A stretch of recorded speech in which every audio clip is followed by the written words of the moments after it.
Hi, it's Christina, and we're talking test tips. Today we're going to talk about the frequently missed topic of percents. I suspect that some of you are thinking, you got this. I mean, you did percents way back in middle school.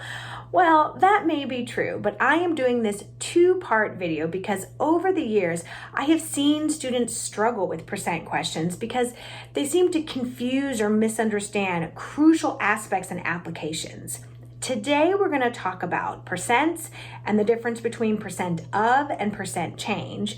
And in the second part of the video, we're going to focus on percent increase and decrease and its role in exponential growth and decay models.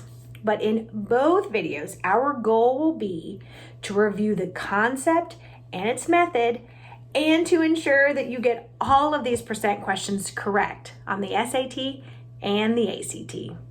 All right, let's start with the fact that a percent is out of 100 and the same value could be written as a percent or a fraction or a decimal. So I like to think of fractions, decimals, and percents like synonyms. They are not exactly the same, but they mean the same thing. Let's look at an example. If I had a basket of fresh picked strawberries and blueberries, and the ratio of strawberries to blueberries was 3 to 5, what percent of my berries are strawberries? Well, let's imagine that instead of a ratio of 3 to 5, I actually have 3 strawberries and 5 blueberries. Then how would you find the percent of berries that are strawberries? Keep in mind, that question did not ask us to turn the ratio 3/5 into a percent. What we need is a total number of berries. Well, if I have 3 strawberries and 5 blueberries, then I would have 8 berries altogether. Or I guess I could have 6 strawberries and 10 blueberries. That is still a ratio of 3 to 5 strawberries to blueberries. And then I would have 16 berries altogether. So either way, in order to answer the question, I need to write this fraction, as the ratio of the number of strawberries over the total number of berries. And it doesn't matter whether I use 3/8 or 6/16. With either values, I can turn that ratio into a decimal and then into a percent and get the answer to the question. 37.5% of my berries are strawberries. So sometimes when the question asks you for a percent, the question is really asking you to write a fraction, turn it into a decimal, and then give your answer as a percent. So thinking about it like this, these questions are pretty simple enough.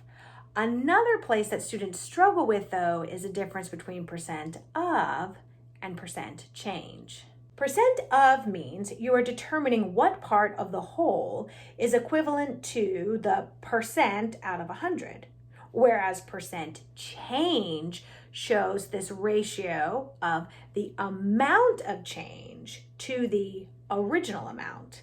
Now, most students feel pretty comfortable with percent of, and you perhaps already know that you can solve these types of questions 2 different ways. You can convert the percent to a decimal and write it as an equation, or you can set it up as a proportion.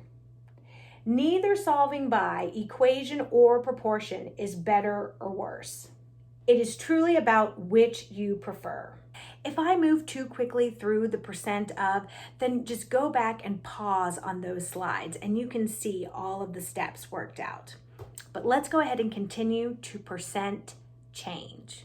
Again, percent change shows the ratio of the amount of change to the original amount. For example, Sean scores an 80 on his first test and a 90 on his second test.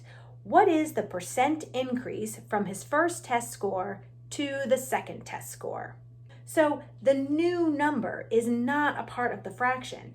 Instead, we must find the difference or amount of change between the 2 values, and then put that change or difference over the original number. Do you see how if you were to put that 80 over the 90, then what you would actually get is something more like the percent of questions correct if you got 80 questions correct out of 90, and that is not what this question is asking. The answer comes from finding that Sean had a change of 10 points. So we put that 10 over the original score of an 80, and we see that he had a 12.5% increase. So there is no reason to freeze up when asked to work with percents or with fractions.